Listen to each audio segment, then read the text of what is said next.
चौहान वंश का इतिहास। चौहान रियासतें: सांबर, रणथंभौर, नाडोल, पाली, जालोर, सिरोही, बूंदी, कोटा। चौहानों की उत्पत्ति। फर्स्ट, अग्निवंशी सिद्धांत चंद्रप्रदायी पृथ्वीराज रासो में। इसके अनुसार 4 राजपूत जातियों की उत्पत्ति ऋषि वशिष्ठ के आबू यज्ञ से हुई थी। चौहान, चालुक्य, गुजरात, परमार, प्रतिहार।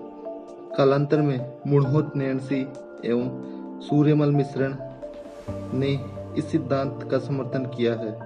सूर्यवंशी: पृथ्वीराज विजय, हमीर महाकाव्य, हमीर रासो, विग्रहराज चतुर्थ, काजमेर शिलालेख, गौरीशंकर हीराचंद ओझा में इन्हें सूर्यवंशी बताया गया है। चंद्रवंशी: इसको हास्य अभिलेख हरियाणा, चलेश्वर मंदिर अभिलेख सिरोही में चंद्रवंशी, ब्राह्मण बिजोलिया अभिलेख में, चंद्रावती अभिलेख में कायम रासो दशरथ शर्मा के द्वारा। विदेशी: जेम्स टोड ने, William crook, Vincent Smith. Indra के वंशज रायपाल का सेवाड़ी अभिलेख पाली। फतेहपुर के कायम खानी नवाब नयामत खां जानकवी ने कायम रासो नामक पुस्तक लिखी थी। बिजोलिया अभिलेख 1170 ईस्वी का है। यह पार्श्वनाथ मंदिर में दिगंबर जैन लोलक ने यह अभिलेख लगवाया था। इस अभिलेख के अनुसार चौहान वत्स गोत्रीय ब्राह्मण है। वासुदेव ने सांबर झील का निर्माण करवाया था। विग्रहराज चतुर्थ ने दिल्ली पर विजय प्राप्त की थी। सोमेश्वर ने समय अभिलेख लगवाया था। सोमेश्वर ने मंदिर को रेवड़ा नामक गांव दान में दिया था। अभिलेख में सोमेश्वर की उपाधि प्रताप लंकेश्वर है। इस अभिलेख में प्रशासनिक विभाजन की जानकारी मिलती है, जैसे देश, पतन, पुर, पल्ली, ग्राम।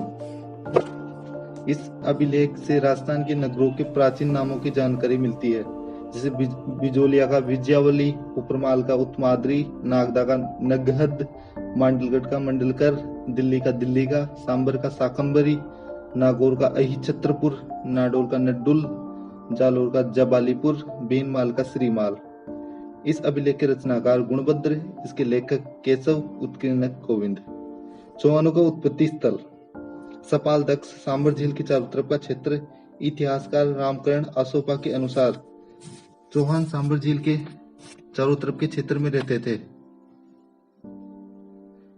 पहला राजा वासुदेव, यह चौहान राज्य का संस्थापक था। राजशेखर की पुस्तक प्रबंध कोश के अनुसार इसने 551 ईस्वी में चौहान राज्य की स्थापना की थी। सेकंड है गुहक प्रथम, चौहान प्रतिहारों के सामंत थे। प्रतिहार राजा नागभट्ट सेकंड ने गुहक फर्स्ट को वीर की उपाधि दी थी। कालांतर में गुहक फर्स्ट ने प्रतिहारों की अधीनता मानने से मना कर दिया था। इस प्रकार यह प्रथम स्वतंत्र राजा था।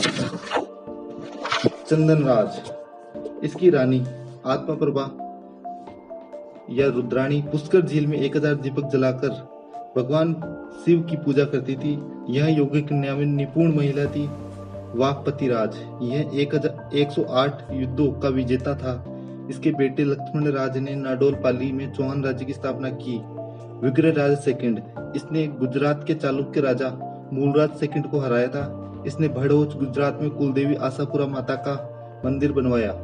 गोविंद राज थर्ड, इतिहासकार फरिश्ता के अनुसार इसने गजनी के राजा को मारवाड़ पार करने नहीं दिया था। इसकी उपाधि है वेरी गट, पृथ्वीराज विजय के अनुसार। अगला है अजय राज। 1113 ईस्वी में इसने अजमेर की स्थापना की तथा यहाँ पर किले का निर्माण करवाया। इसने गर्जन मातंगों को हराया। इसने दिगंबरों तथा श्वेतांबरों के बीच शास्त्रार्थ की अध्यक्षता की। इसने पार्श्वनाथ मंदिर में सोने का कलश चढ़ाया था। इसने अपनी रानी सोमल देवी या सोमलेखा के नाम पर चांदी व तांबे के सिक्के चलवाए। इस अपने अंतिम दिनों में यह सन्यासी बन गया था। अगला राजा अर्णोराज, इसने तुर्कों को हराया तथा युद्ध स्तर पर आनासागर झील का निर्माण करवाया। पुष्कर में वरा मंदिर का निर्माण करवाया था। गुजरात के चालुक्य राजा जयसिंह सिद्धराज को हराया तथा जयसिंह सिद्धराज ने अपनी राजकुमारी कांचन देवी का विवाह इससे कर दिया। इसके उपरांत यह गुजरात के चालुक्य राजा कुमारपाल से हार गया था तथा इसने अपनी राजकुमारी झालर देवी का विवाह कुमारपाल से कर दिया। इसने मालवा के नरवर्मन को हराया था। इसने खतरगच जैन संप्रदाय को भूमि अनुदान दिया था। इसके दरबारी विद्वान थे कोर्ट स्कॉलर्स देवबोध व धर्मघोष। अब हमें अनुराज की वंशावली की जानकारी इससे मिलती है। इसकी दो पत्नियां थी, सुधवा तथा कांचन देवी। सुधवा के दो बेटे थे, जगदेव व विग्रहराज चतुर्थ। जगदेव का बेटा पृथ्वीराज सेकंड था। कांचन देवी का विग्रहराज चतुर्थ के दो बेटे थे, नागार्जुन व अपरगांगे। कांचन देवी का बेटा सोमेश्वर था। सोमेश्वर के दो बेटे थे, पृथ्वीराज तृतीय और हरिराज, और पृथ्वीराज तृतीय का बेटा था गोविंदराज। ये होगी अनुराज की वंशावली। अब एक एक करके पढ़ते हैं। जगदेव अपने पिता अनुराज की हत्या करके राजा बना। इसने अपने भाई विग्रहराज चतुर्थ ने इसे हटा दिया। विग्रहराज चतुर्थ दशरथ शर्मा के अनुसार इसका शासनकाल अजमेर के चौहानों का स्वर्णकाल था। इसने गुजरात के कुमारपाल चालुक्य को हराया। इसने गजनी के राजा खुसरो शाह को हराया। इसने दिल्ली पर विजय प्राप्त की तथा दिल्ली के तोमार चौहानों के सामंत बन गए थे। इसने दिल्ली शिवालिक स्तंभलेख लगवाया था। यह अभिलेख अशोक के टोपरा अभिलेख के ठीक नीचे लिखा गया है। बिसलपुर नगर टोंक की स्थापना की तथा यहाँ पर तालाब व शिव मंदिर का निर्माण करवाया। इसने अजमेर में सरस्वती कंठाभरण नामक संस्कृत पाठशाला की स्थापना की। कालांतर में कुतुबुद्दीन ऐबक ने इसे तोड़कर मस्जिद में बदल दिया, जिसे अढ़ाई दिन का झोपड़ा कहा जाता है। इसके पास पीर पंजाब शाह का 2.5 दिन का उर्स मनाया जाता है। इसने हरी गली नामक नाटक लिखा था। यह 12वीं के कीर्ता नूर्जनियम के पर आधारित है। धर्मघोष सूरी के कहने पर एकादशी के दिन पशु हत्या पर रोक लगा दी गई थी। इसके दरबारी विद्वान कोर्ट स्कॉलर्स पेला सोमदेव, जिसने ललित विग्रहराज लिखा था। इस पुस्तक में विग्रहराज तथा देसल देवी की प्रेम कहानी का वर्णन मिलता है। इसने गजनी के राजा खुसरो शाह को हराया था। संस्कृत पाठशाला की दीवारों पर हरी केली तथा ललित विग्रहराज की पंक्तियां लिखवाई गई थी। इसकी उपाधियां है बिसल देव, कवि बंधु। कवि बंधु कहाँ पे? पृथ्वीराज विजय के अनुसार है। गिलहोण ने विग्रहराज चतुर्थ की तुलना कालिदास तथा बहुभूति से की थी। नरपति नाला ने बिसल देवरासु नामक पुस्तक लिखी। यह पुस्तक गोडवाड़ी भाषा में है। यह भाषा पाली से आहोर जालोर तक बोली जाती है। अगला है अपरगांगे। यह विग्रहराज चतुर्थ का बेटा था। जगदेव के बेटे पृथ्वीराज सेकंड ने इसे हटा दिया था। पृथ्वीराज सेकंड। अगला 1167 ईस्वी के हांसी अभिलेख के अनुसार इसने यहाँ किले का निर्माण करवाया तथा अपने मामा गोहिल किले की नियुक्ति की। 1168 ईस्वी के धोड़ अभिलेख, जो कि भीलवाड़ा का है, जहाँ रूठी रानी का मंदिर है, के अनुसार पृथ्वीराज सेकंड ने बाहुबल से राज्य प्राप्त किया था तथा इस अभिलेख में सुहाव देवी नामक रानी का नाम मिलता है। इसने मेलान भीलवाड़ा में सुहेश्वर मंदिर का निर्माण करवाया था। अगला है सोमेश्वर। इसके बचपन गुजरात में बीता था। इसने कुमारपाल चालुक्य के शत्रु कोंकण के राजा मल्लिकार्जुन को हराया था। इसकी रानी कर्पूरी देवी चेदी के राजा अचलराज कलचुरी की पुत्री थी। इसने अजमेर में वैद्यनाथ मंदिर का निर्माण करवाया। ब्रह्मा विष्णु महेश। इसने अजमेर में स्वयं तथा अपने पिता अनुराज की मूर्तियां लगवाई थी। अगला है पृथ्वीराज थर्ड, जिसका शासन 1177 से 1192 तक है। इसके पिता है सोमेश्वर, माता है कर्पूरी देवी। यह 11 साल की उम्र में राजा बन गया था। शनऋषिका पैट्रन कर्पूरी देवी, प्रमुख मंत्री कदमवाश, भुवनमल, वामन, स्कंद, शोड़। इसने अपने चचेरे भाइयों नागार्जुन तथा अपारगांगे का विद्रोह को दबाया। नागार्जुन ने गुरुगांव को अपना मुख्य केंद्र बना लिया था। 1182 ईस्वी में मथुरा, अलवर तथा मथुरा क्षेत्रों में इसने भंडानेक जनजाति के विद्रोह को दबाया। जिनपति शुरू की पुस्तकों में इसकी जानकारी मिलती है। इसका एक युद्ध महोबा का युद्ध 1182 में हुआ। पृथ्वीराज तृतीय तथा परमार्दिदेव चंदेल महोबा का राजा के मध्य हुआ। इस युद्ध के कारण थे परमार्दिदेव चंदेल ने पृथ्वीराज तृतीय के घायल सैनिकों को मरवा दिया था। इसका परिणाम, इस युद्ध में पृथ्वीराज तृतीय जीत गया तथा उसने पंजुन राय को महोबा का प्रशासक नियुक्त कर दिया। परमार्दिदेव के सेनापति थे आला तथा उदल। नागौर का युद्ध, जो कि 1184 ईस्वी में हुआ। पृथ्वीराज तृतीय तथा भीम सेकंड चालुक्य राजा गुजरात से था। इस युद्ध के कारण थे दोनों अपने साम्राज्य का विस्तार करना चाहते थे। चौहान तथा चालुक्य में लंबे समय से दुश्मनी चली आ रही थी। दोनों आगू की परमार राजकुमारी इच्छनी देवी से विवाह करना चाहते थे, लेकिन पृथ्वीराज तृतीय ने उससे विवाह कर लिया। जगदेव प्रतिहार ने इन दोनों के बीच समझौता करवा दिया। चौहान गढ़वाल विवाद। चौहान में पृथ्वीराज तृतीय, गढ़वाल में जयचंद, जो कि कन्नौज का था। इस चौहान गढ़वाल विवाद के कारण क्या थे? दोनों के बीच दिल्ली के उत्तराधिकार को लेकर विवाद था। सेकंड, जयचंद पृथ्वीराज तृतीय के खिलाफ प्रमाणदेव चंदेल की सहायता कर रहा था। थर्ड, पृथ्वीराज तृतीय ने जयचंद की बेटी संयोगिता को अपहरण कर उससे विवाह कर लिया था। दशरथ शर्मा ने इस प्रेम कहानी को ऐतिहासिक तथ्य के रूप में स्वीकार किया है। Book the early Chauhan dynasty.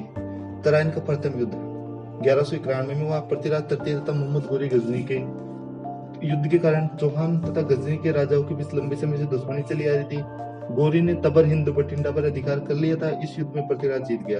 Tarain का द्वितीय युद्ध 1192 पृथ्वीराज तृतीय तथा गोरी गजनी से। इस युद्ध में गोरी जीत गया। सिरसा के पास सरस्वती नामक स्थान पर पृथ्वीराज चौहान को गिरफ्तार कर लिया गया, उसे मार दिया गया। हसन निजामी के अनुसार पृथ्वीराज तृतीय ने कुछ दिनों तक गोरी के अधीन शासन किया था। पुस्तक है इसकी ताल उल मासिर, हसन निजामी। इसमें तराइन के द्वितीय युद्ध में पृथ्वीराज चौहान तृतीय की हार के कारण क्या थे? पृथ्वीराज के अपने पड़ोसी राज्यों के साथ मतभेद थे, अतः किसी भी राज्य ने गोरी के खिलाफ उसकी सहायता नहीं की। सेकंड, इस युद्ध में उसकी सेना गोरी के मुकाबले कम थी क्योंकि उसके अधिकतर सेनापति अन्य युद्धों में व्यस्त थे। तराइन के पहले युद्ध के बाद पृथ्वीराज तृतीय ने गोरी को युद्ध की तैयारी के लिए पर्याप्त समय दे दिया था। फोर्थ, गोरी एक अच्छा सेनापति था, उसने अपनी कूटनीति से पृथ्वीराज को हरा दिया था। 5, तुर्क सेनापति ने घोड़ों का प्रयोग किया था जबकि राजपूतों ने हाथियों का प्रयोग किया था। 6, तुर्क सेना ने राजपूतों की अपेक्षा हल्के अधिकारियों का प्रयोग किया था। तराइन के युद्ध के महत्व, प्रभाव या परिणाम। पहला, पृथ्वीराज चौहान की हार के बाद भारत पर विदेशी शासन का सिलसिला प्रारंभ हो गया जो 1947 ईस्वी तक चलता रहा। द्वितीय, गोरी के उत्तराधिकारियों के लिए भारत में राज करना आसान हो गया था। तृतीय, राजपूतों की उभरती हुई राजनीतिक महत्वाकांक्षा समाप्त हो गई तथा पृथ्वीराज चौहान के बाद कोई भी राजपूत राजा दिल्ली पर अधिकार नहीं कर पाया। फोर्थ, तुर्क शासन की स्थापना के कारण भारतीय कला एवं संस्कृति पर सकारात्मक और नकारात्मक प्रभाव देखे गए। सकारात्मक प्रभाव देखिए, फर्स्ट, भारत में इंडो इस्लामिक नामक साझी संस्कृति का उदय हुआ जिसके प्रभाव स्थापत्य कला, साहित्य, संगीत तथा चित्रकला पर देखे गए। सेकंड है, भारत में सूफी तथा भक्ति आंदोलन प्रारंभ हुए। इसके नकारात्मक प्रभाव है, फर्स्ट है, तुर्कों ने हिंदू मंदिरों तथा बौद्ध मठों को तोड़ा जिससे कला एवं संस्कृति का पतन हुआ। 1200 ईस्वी के बाद बौद्ध संस्कृति भारत से लगभग समाप्त हो गई। थर्ड, तुर्कों ने विद्या के केंद्रों को तोड़ा जिससे शिक्षा का पतन हुआ। पृथ्वीराज तृतीय की सांस्कृतिक उपलब्धियां, पहली है कला एवं संस्कृति के विभाग की स्थापना की, पद्मनाभ को मंत्री बनाया। द्वितीय, पिथौरागढ़ दिल्ली किले का निर्माण कराया। इसके दरबारी विद्वान, फर्स्ट है चंद्रबदाई प्रतिभट, इसकी पुस्तक है पृथ्वीराज रासो। जयनायक, इसकी पुस्तक है पृथ्वीराज विजय। तीसरा है वागीश्वर जनार्दन। चौथा है विद्यापति गौड़। पांचवा है विश्वरूप। छठा है आसादर। पृथ्वीराज चौहान की उपाधियां, राय पिथौरा तथा दल पुंगल। पृथ्वीराज चौहान का मूल्यांकन। पृथ्वीराज चौहान पर अपरिपक्व सेनापति तथा अदूरदर्शी राजा होने का आरोप लगाया जाता है, लेकिन उसे इन आरोपों से मुक्त किया जा सकता है। तराइन के दूसरे युद्ध से पहले उसने किसी भी युद्ध में हार का सामना नहीं किया था, अतः उसे अपरिपक्व सेनापति नहीं कहा जा सकता। दुश्मन की भागती हुई सेना पर आक्रमण नहीं करना तथा माफी मांगने पर दुश्मन को छोड़ देना उस समय की भारतीय संस्कृति के आदर्श थे। पृथ्वीराज चौहान भी इन्हीं आदर्शों का पालना कर रहा था। हालांकि उसकी हार ने भारत की गुलामी का मार्ग प्रशस्त कर दिया था, लेकिन फिर भी मध्यकालीन भारतीय इतिहास में उसके महान महत्व को नजरअंदाज नहीं किया जा सकता। अगला है गोविंद राज। यह पृथ्वीराज का बेटा था। इसने तुर्कों की अधीनता स्वीकार कर ली तथा अजमेर का राजा बन गया। इसे इसके चाचा हरिराज ने हटा दिया तथा रणथंभौर चला गया। हरिराज, इसने अपने सेनापति चतुरराज को दिल्ली पर आक्रमण करने के लिए भेजा, लेकिन वो हार गया। कुतुबुद्दीन ऐबक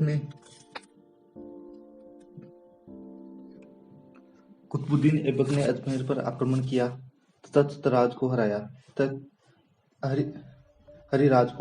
अतः हरिराज ने आत्महत्या कर ली। अब हम पढ़ेंगे रणथंभौर का इतिहास। रणथंभौर में चौहान वंश का शासन था। इसका फर्स्ट राजा गोविंद राज। 1194 ईस्वी में इसने रणथंभौर में चौहान राज्य की स्थापना की। अगला वालहन, इसके बाद प्रहलादन, इसके बाद वीरनारायण। यह दिल्ली के सुल्तान इल्तुतमिश के खिलाफ लड़ता हुआ मारा गया था। अगला है वाघभट। दिल्ली के सुल्तान नासिरुद्दीन मोहम्मद ने आक्रमण किया, लेकिन वह रणथंभौर पर अधिकार नहीं कर सका। अगला है जेत्र सिंह, इसने 32 वर्षों तक शासन किया। इसने अपने जीवन काल में ही अपने बेटे हमीर को राजा बना दिया था। हमीर 1282 से 1301 के मध्य यह 17 में से 16 युद्धों का विजेता था। इसने कई राजा को हराया, जैसे समर सिंह चित्तौड़ का, प्रताप सिंह आबू सिरोही, भोज परमार सेकंड धार यूपी, अर्जुन भीमरस। दिल्ली के सुल्तान जलालुद्दीन खिलजी ने रणथंभौर पर 2 बार आक्रमण किया, 1290-1292 में, लेकिन वह सफलता प्राप्त नहीं कर सका। अपनी विफलता के बाद जलालुद्दीन खिलजी ने कहा था कि मैं इसे 10 किलो को मुसलमान के बाल के बराबर भी नहीं समझता। अमीर खुसरो ने इस आक्रमण की जानकारी अपनी पुस्तक मिफ्ता उल फुतूह में दी है। 1301 ईस्वी में अलाउद्दीन खिलजी ने रणथंभौर पर आक्रमण कर दिया। आक्रमण के कारण अलाउद्दीन खिलजी अपने साम्राज्य का विस्तार करना चाहता था। सेकंड, रणथंभौर दिल्ली से गुजरात तथा दिल्ली से मालवा के व्यापारिक मार्गों पर स्थित था। रणथंभौर का किला अपने सामरिक महत्व स्ट्रेटेजिक के लिए प्रसिद्ध था। चौथा, हमीर ने जलालुद्दीन खिलजी के 2 आक्रमणों को विफल कर दिया था, अतः अलाउद्दीन इसका बदला लेना चाहता था। हमीर ने अलाउद्दीन खिलजी के 2 विद्रोह को शरण दी थी। फर्स्ट था मोहम्मद शाह, दूसरा था केहबरू। इसका तत्कालिक कारण था शिक्षा। अलाउद्दीन खिलजी रणथंभौर की शक्तियों को नियंत्रण करना चाहता था। इसके सेनापति अलाउद्दीन के थे नुसरत खां, उलुग खां, अलप खां। हमीर के थे भीम सिंह, धर्म सिंह। नुसरत खां तथा भीम सिंह लड़ते हुए मारे गए थे। 1301 ईस्वी में रणथंभौर में साका किया गया। यह राजस्थान का पहला साका था। हमीर की रानी रंगदेवी ने जोहर किया। हमीर के नेतृत्व में केसरिया किया गया। अलाउद्दीन खिलजी ने रणथंभौर पर अधिकार कर लिया। उलुग खां को रणथंभौर सौंप दिया गया। अमीर खुसरो के अनुसार आज कुफर का घर इस्लाम का घर हो गया है। अमीर खुसरो ने रणथंभौर के जोहर का वर्णन भी किया है। यह फारसी भाषा में जोहर की पहली जानकारी है। इसकी बुक है खजाइन उल फुतूह, तारिख-ए-अलाई में किया है। इस युद्ध में रतिपाल रणमल ने हमीर के साथ विश्वासघात किया था। देवल दे, यह हमीर की बेटी थी। इसने पद्म तालाब में कूदकर आत्महत्या कर ली थी, जो कि पहला जल जोहर की जानकारी है। हमीर की सांस्कृतिक उपलब्धियां। फर्स्ट, हमीर ने श्रृंगार हार नामक किताब लिखी थी। हमीर ने कोटि यज्ञ का आयोजन करवाया था। यज्ञ के पुरोहित थे विश्वरूप। अपने पिता जेत्र सिंह के 32 साल के शासन की याद में 32 खंभों की छतरी का निर्माण रणथंभौर में करवाया था। इसके दरबारी विद्वान राघव देव विजयादित्य। हमीर का मूल्यांकन। हमीर के ऊपर कर बढ़ाने तथा अपनी हट के लिए युद्ध करना के आरोप लगाए जाते हैं, लेकिन ये आरोप ठीक नहीं है। कर उस समय बढ़ाए गए थे जब युद्ध चल रहा था तथा युद्ध के लिए अधिक धन की आवश्यकता थी। ऐसे सभी राजाओं के द्वारा किया जाता था तथा इससे पहले हमीर ने कभी भी कर नहीं बढ़ाया था। शरणागत की रक्षा करना भारतीय संस्कृति का आदर्श था तथा हमीर भी इसी आदर्श की पालना कर रहा था। उसकी बहादुरी तथा शरणागत की रक्षा के लिए सब कुछ न्यौछावर कर देना न केवल अविस्मरणीय है, बल्कि उसे पहली पंक्ति में लाकर खड़ा कर देती है। किसी कवि ने हमीर के बारे में ठीक कहा है, सिंह गमन सतपुरुष वचन कदली भले एक बार, त्रिलिया तेल हमीर हट चढ़े न दूजी बार। हमीर से संबंधित पुस्तकें नैनचंद्र सूरी हमीर महाकाव्य, सारंगधर की है हमीर रासो, जोधराज की है हमीर रासो, चंद्रशेखर की है हमीर हट, अमृत के लाश हमीर बंधन, भांडव व्यास की है हमीर रायण। नाडोल का इतिहास। नाडोल में चौहान वंश का शासन था। इसके राजा लक्ष्मण राज 1960 ईस्वी में इसने नाडोल में चौहान राज्य की स्थापना की थी। इसने नाडोल में अपनी कुलदेवी आशापुरा माता का मंदिर का निर्माण करवाया। केलण, इसने काइंद्रा के युद्ध में भाग लिया था। अपनी राजकुमारी गीगा देवी तथा संघरा देवी का विवाह आबू के परमार राजा दारावर से किया था। इसके भाई कीर्तिपाल ने जालोर में चौहान राज्य की स्थापना की थी। जालोर का इतिहास। जालोर में चौहान राज्य का शासन था। जबाली ऋषि के कारण जालोर को जाबालीपुर कहा जाता है। जाल वृक्षों की अधिकता के कारण इसका नाम जालोर पड़ा। जालोर का किला सोनगिरी पहाड़ी सोनगिरी पर स्थित है, अतः जालोर के चौहान सोनगरा चौहान कहलाते थे। कीर्तिपाल, इसने काइंद्रा के युद्ध में भाग लिया था। इसने मेवाड़ के सामंत सिंह को हराया था। 1181 ईस्वी में जालोर में चौहान वंश की सोनगरा शाखा का शासन स्थापित करता है, कुंतपाल परमार को हराकर। सुंदा अभिलेख में इसे राजेश्वर कहा गया है। नैनसिरी ख्यात के अनुसार कीर्तिपाल एक महान राजा था। अगला है समर सिंह। इसने जालौर में परकोटा, शस्त्रागार तथा कोषागार का निर्माण करवाया। अपनी राजकुमारी लीला देवी का विवाह गुजरात के चालुक्य राजा भीम सेकंड से किया। अगला है उदय सिंह। इसने इल्तुतमिश से नाडोल, पाली तथा मंडोर, जोधपुर के किले छीन लिए थे। इसने गुजरात के लवण प्रसाद को हराया। अगला है चाचिक देव। उपाधि महाराजाधिराज।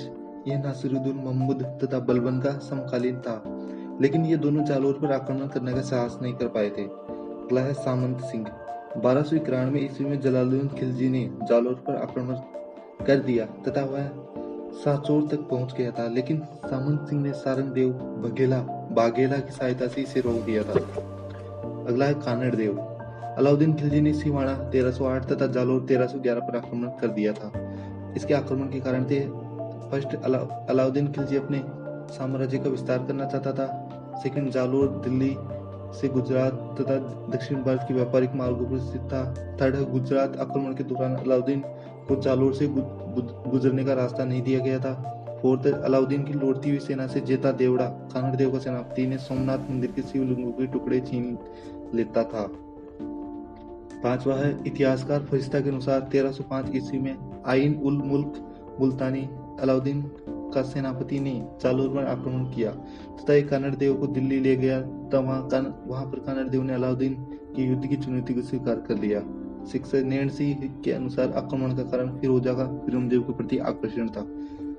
अलाउद्दीन का सिवाड़ा बाड़मेर पर आक्रमण 1308 ईस्वी। इस समय सिवाड़ा का किला सातल तथा सोम के पास था। ये कानड़ देव के भतीजे थे।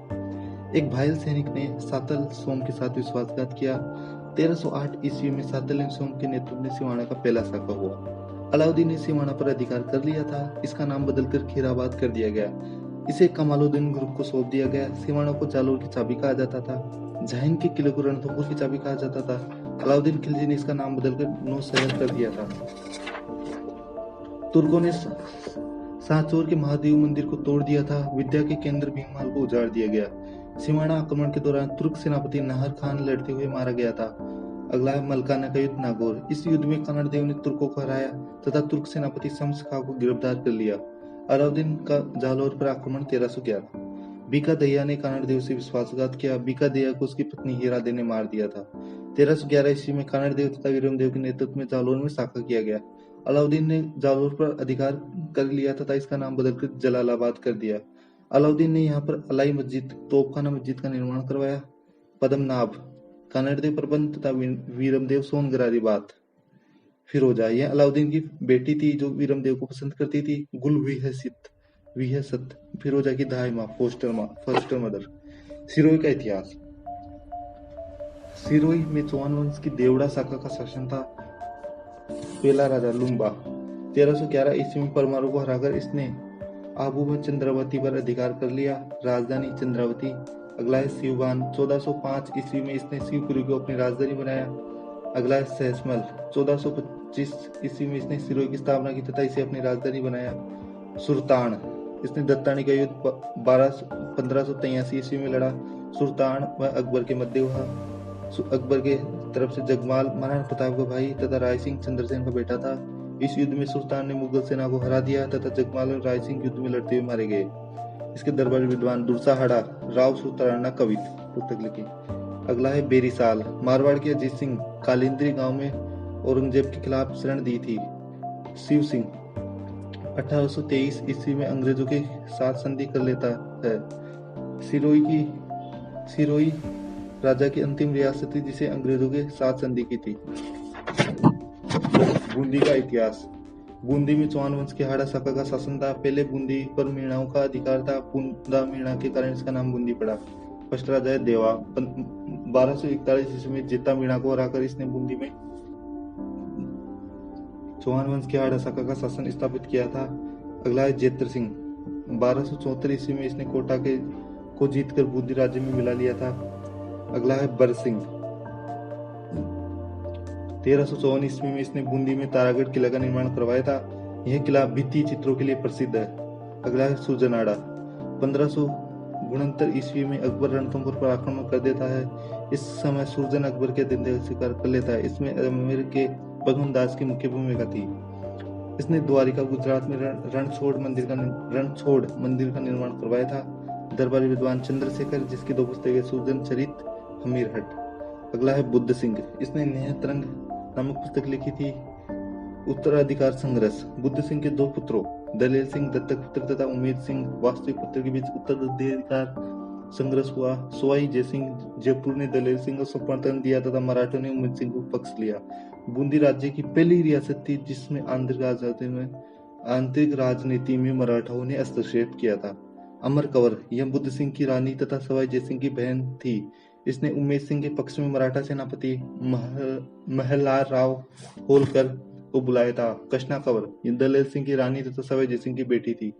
विष्णु सिंह 1818 ईस्वी में यह अंग्रेजों के साथ संधि कर लेता है। कोटा का इतिहास। कोटा में भी चौहान की हाड़ा शाखा का शासन था। माधो सिंह यह बूंदी के राजा रतन सिंह का बेटा था। 1631 ईस्वी में मुगल बादशाह शाहजहां ने बूंदी राज्य का विभाजन कर दिया था। माधो सिंह को कोटा का स्वतंत्र राजा घोषित कर दिया गया। मध्य एशियाई अभियान में सफलता के बाद शाहजहां ने इसे बहादुर रफ्तार घोड़ा भेंट किया था। जागीर ने बूंदी के राजा रतन सिंह को रामराज तथा सर बुलंद राय की उपाधि दी। अगला है मुकुंद सिंह। कोटा में अबलीमणि महल का निर्माण करवाया था। यह धर्मयुद्ध के युद्ध में लड़ता हुआ मारा गया था। अगला है भीम सिंह। यह वल्लभ संप्रदाय का अनुयायी था। इसने स्वयं का नाम बदलकर कृष्णदास कर लिया था। इसने कोटा का नाम बदलकर नंदग्राम तथा शेरगढ़ का नाम बदलकर बरसाना कर दिया। इसने 12 में सांवरिया जी का मंदिर का निर्माण करवाया था। मुगल बादशाह फर्रुखसियर के कहने पर बूंदी पर आक्रमण कर दिया। इसने बूंदी के राजा बुद्ध सिंह को हराया तथा बूंदी का नाम बदलकर फर्रुखाबाद कर दिया। यह बूंदी से धूलदानी तथा कड़क बिजली नामक 2 तोपें उठाकर ले गया था। अगला है उमेद सिंह। 1817 ईस्वी में अंग्रेजों के साथ संधि कर लेता है। फरवरी 1818 ईस्वी में अंग्रेजों ने कोटा रियासत के साथ पूरक संधि की शर्तें। जालिम सिंह झाला तथा उसके वंशज हमेशा कोटा के दीवान बने रहेंगे। सेकंड, कोटा की सारी शक्तियां दीवान को जाएगी। किशोर सिंह सेकंड। मांगरोल का युद्ध 1821 में किशोर सिंह सेकंड तथा जालिम सिंह झाला के मध्य हुआ। जालिम सिंह झाला जीत गया। इस युद्ध में अंग्रेजों ने जालिम सिंह झाला का साथ दिया। कर्नल जेम्स टोड के अनुसार 1838 ईस्वी में अंग्रेजों ने झालावाड़ रियासत की स्थापना की तथा मदन सिंह झाला को झालावाड़ का स्वतंत्र राजा घोषित कर दिया। यह जालिम सिंह झाला का पोता था तथा झालावाड़ राजस्थान की अंतिम रियासत थी। Thank you so much.